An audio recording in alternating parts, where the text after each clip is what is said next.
Not specific to this college. आपको अपना confidence lose नहीं करना है। किसको शेयर करना चाहिए, किसको नहीं। सीनियर से इंटरेक्शन को लोग रैगिंग कहते हैं। पंचतंत्र में हमारी 5 चीजें आती हैं और पहले एक आईडी बनाएं YouTube पे, या फिर आप टिकटॉक वाले हैं तो टिकटॉक बनाएं, या तो अपोजिट जेंडर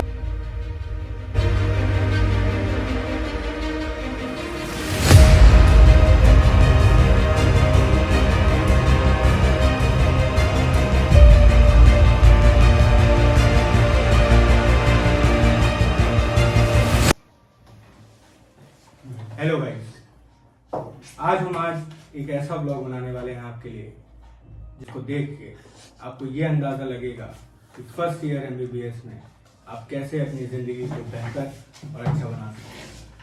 स्वागत है हमारे चैनल में, इसका नाम है ड्यूरिंग MBBS। अब मैं आपको मिला दूं अपने एक्सपर्ट पैनलिस्ट से, जो कि बहुत ही ज़्यादा एक्सपर्ट फील्ड से आ रहे हैं, अपनी अपनी फील्ड में बहुत माहिर हैं और काफ़ी तरक्की की है। सबसे पहले हमारे साथ हैं doctor Rocher, doctor Chevis, doctor Tango, doctor Perk और डॉक्टर फरेरो, और मैं आपका होस्ट डॉक्टर चार्ली। तो बढ़ते हैं पहले सवाल की ओर, जो कि एक जिसका नया एडमिशन हुआ है जिस बच्चे का, उसके दिमाग में रहता है।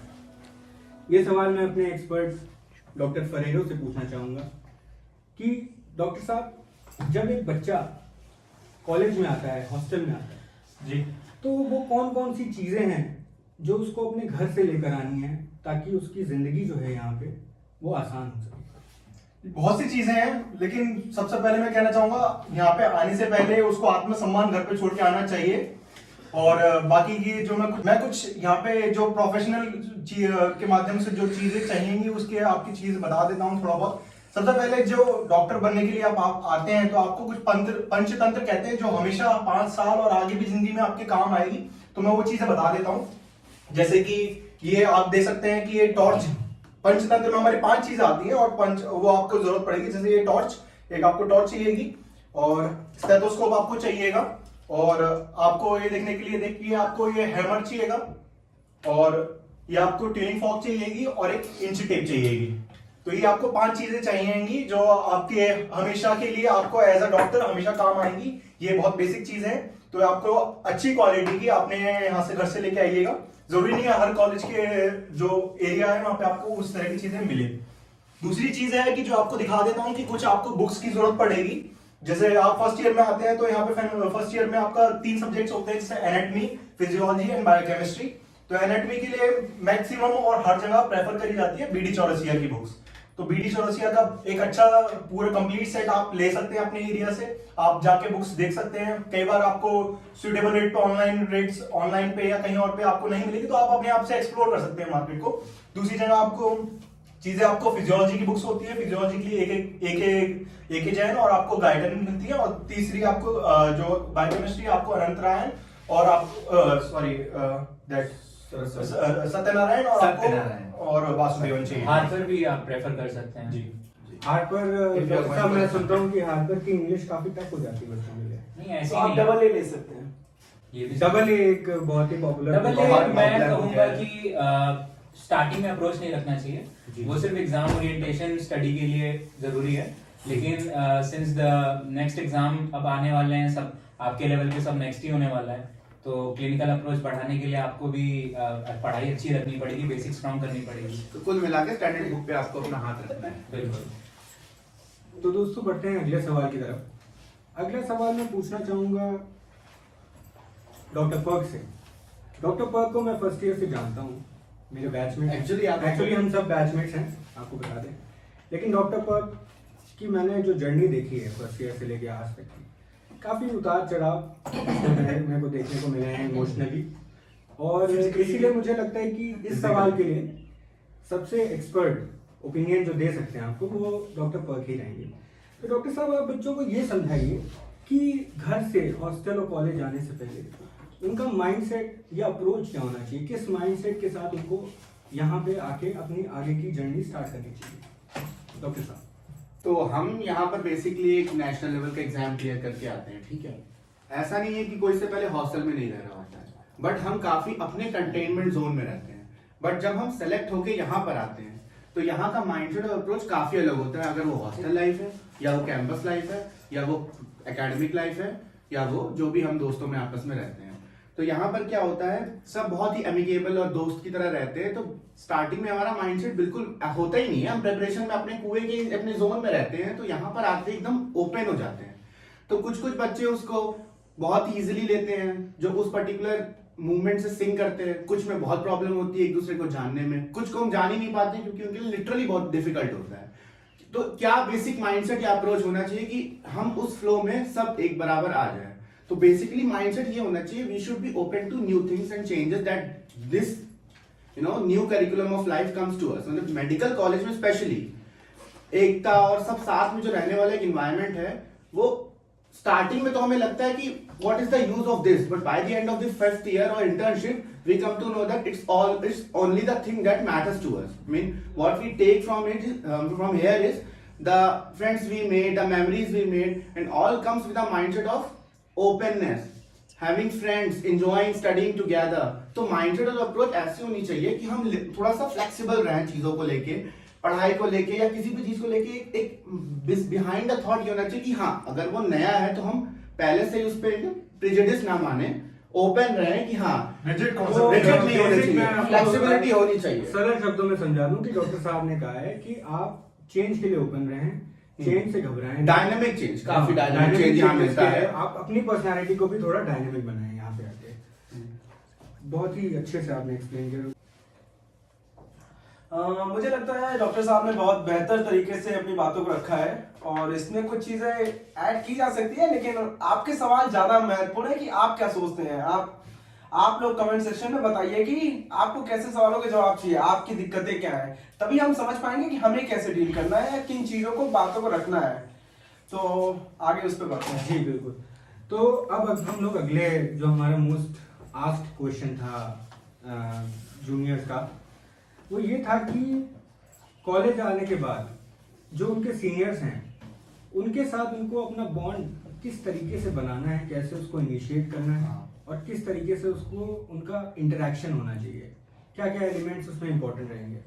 तो इसके लिए मैं डॉक्टर शेवित से पूछना चाहूँगा कि वो क्या कहेंगे, क्योंकि मैं बता दूं आपको इनका इंटरेक्शन जितने भी यहाँ पे बैठे हैं और मैं मानता हूँ जितने भी हमारे बैचमेट्स हैं उनमें सबसे अच्छा इंटरेक्शन जो सीनियर्स के साथ जिन्होंने डेवलप किया वो डॉक्टर शेवित हैं। तो मैं चाहूंगा कि वो अपने एक्सपीरियंस से कुछ। पर ये भी देखा जाए जो कॉलेज ये लाइफ है, ये यहाँ की दोस्ती, सीनियर इंटरेक्शन, जूनियर इंटरेक्शन ये अलग बनाता है। मेडिकल कॉलेज को यहाँ का सीनियर जूनियर इंटरेक्शन सबसे ज्यादा अलग बनाता है। तो इस पे ध्यान से सुनना चाहिए हमें। इसीलिए ये क्वेश्चन एक बहुत इंपॉर्टेंट क्वेश्चन है। तो डॉक्टर साहब आपको बताइए। जनरली होता क्या है कि हम नीट की तैयारी करके आते हैं, सिंगल रहते हैं, हमें थोड़ी बहुत जानकारी हो जाती है क्योंकि हम तैयारी करते रहते हैं। तो हमें जानकारी रहती है कि हम ऐसे करेंगे, ये कर लेंगे, फिजिक्स केमिस्ट्री कर लेंगे, बायोलॉजी कर लेंगे और निकल जाएंगे। अब हम यहाँ आते हैं, हम अनजान हैं, हमें कुछ नहीं पता है कि हमें आगे क्या करना है, एग्जाम्स कब होंगे, कैसे होंगे, क्या पढ़ना है, क्या करना है। और उस स्ट्रेस को हम जनरली एक्सप्रेस कर पाते हैं, कुछ लोग कर पाते हैं, कुछ लोग नहीं कर पाते, कुछ पेरेंट्स से बता पाते, कुछ नहीं कर पाते और सीवियर डिप्रेशन में भी कई लोग चले जाते हैं इस वजह से। अब वहां पे रोल आता है सीनियर्स का।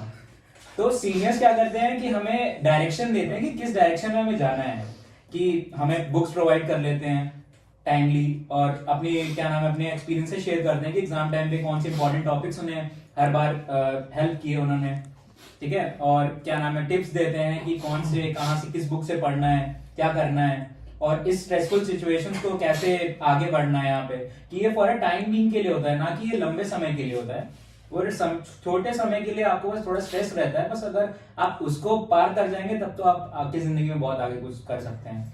और रही बात इंटरेक्शन से सीनियर्स की, तो मुझे लगता है कि जैसे आपका एक बेस्ट फ्रेंड होता है वैसा होता है सीनियर्स के साथ इंटरेक्शन, लेकिन विद लिमिटेशंस, जो कि रिस्पेक्ट की लिमिटेशन होती है। और उस बाउंड्री को बहुत हेल्दी बाउंड्री होती है, उसको पता नहीं कुछ लोगों ने नेगेटिव वे में एक्सप्रेस कर दिया है, लेकिन एक हेल्दी बाउंड्री होती है। अगर आप उस बाउंड्री के अंदर रहते हैं तो वो सीनियर आपका one of the best bond उससे बन जाता है उस सीनियर्स के साथ। और इस वजह से सीनियरिटी जूनियरिटी इस मेडिकल फील्ड में बहुत मायने रहती है, क्योंकि वो जो हेल्दी बॉन्ड है वो सबको बांधे हुए रखा हुआ है। यूनिकनेस है यहाँ के कॉलेज का, मेडिकल कल्चर का, the bond between senior and junior.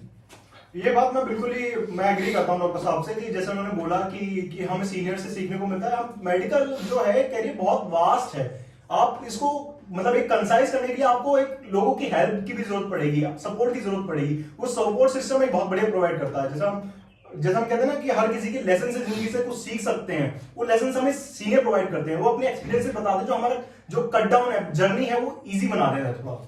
Simple सा ये भी है ना कि ये मेडिकल जो लाइफ है ये कोई एक या 2 साल का कोई स्पैन नहीं है, ये एक बेसिकली पार्ट ऑफ लाइफ है जिसको हमें धीरे धीरे एक्सपीरियंसेस के साथ एंड तक पहुंचना है। हमें ना एंड का सोचना है ना स्टार्ट करने से पहले कि कितना चल रही है, धीरे धीरे सीनियर जूनियर के साथ इसी के लिए मैं एक आपको बात बता दूं, सीनियर्स की क्योंकि बात हो रही है, तो हमारे जो सीनियर्स हैं आज का मैं बताना चाहूँगा जो ब्लॉग है वो भी हम अपने सीनियर से इंस्पायर हुए हैं। हमारे सीनियर्स का एक चैनल है MBBS वाले, मैं चाहूँगा कि आप उसको सब्सक्राइब करें, लाइक करें, उसका लिंक हम नीचे चैनल पे दे देंगे। बिल्कुल देंगे, बिल्कुल आएगा। और उन्हीं से इंस्पायर हुए, उन्होंने हमारी बहुत हेल्प की है कंटेंट को क्रिएट करने में और हमको प्रमोट किया है, मोटिवेट किया है यहाँ तक आने के लिए, तो थैंक यू सीनियर्स।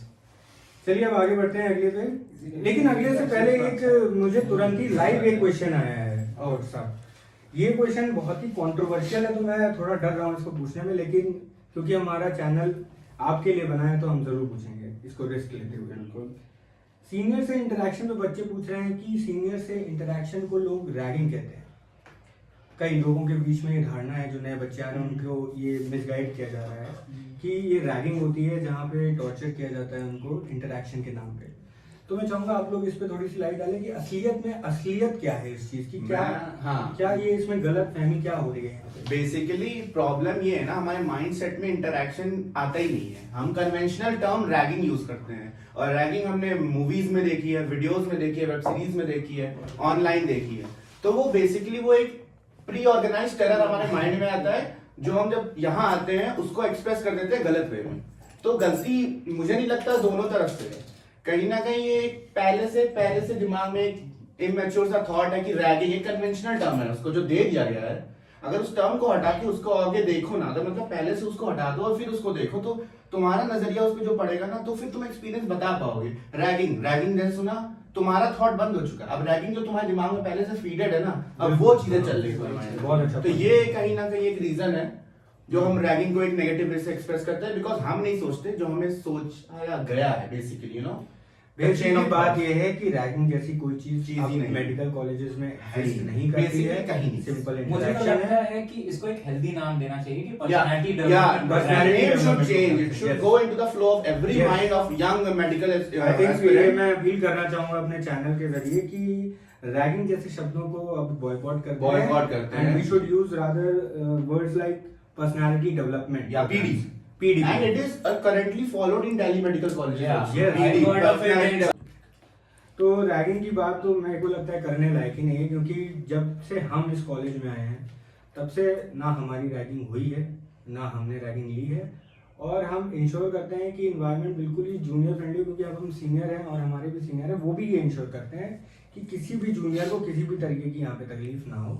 हाँ, ये जरूर है कि उसका इंटरेक्शन बना रहे सीनियर्स के साथ, और एक एलिमेंट ऑफ रिस्पेक्ट वो चलता रहना चाहिए। आपको जब दिक्कत होती है तो आपके दिमाग में पहला थॉट यही आता है, सीनियर से बात करते हैं, वो हेल्प करते हैं, वो जी बताएंगे। बिल्कुल तो वो एक इंटरेक्शन डेवलप करने के लिए, back of the mind thought लाने के लिए हमें पहले से इंटरेक्शन चाहिए कि नहीं चाहिए, बिल्कुल। उसको आप रैगिंग बोलते हैं। और उसको ना हेल्प यू गाइस, मतलब भाई यार।